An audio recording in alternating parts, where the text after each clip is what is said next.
Est-ce que tu connais la différence entre les tumeurs chaudes et les tumeurs froides?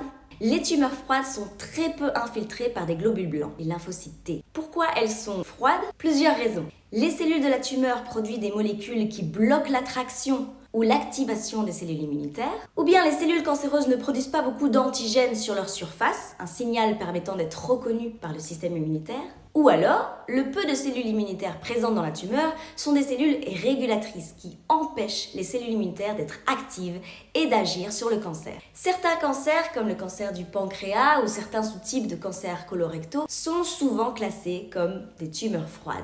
A l'inverse, les tumeurs chaudes sont inflammées. Elles présentent une forte infiltration de ces globules blancs.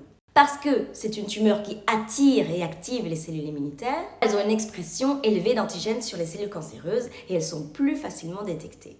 Le mélanome et certains cancers du poumon sont souvent considérés comme des tumeurs chaudes. Pourquoi c'est important de savoir si la tumeur est chaude ou froide? Parce que ça va déterminer l'efficacité des traitements par l'immunothérapie.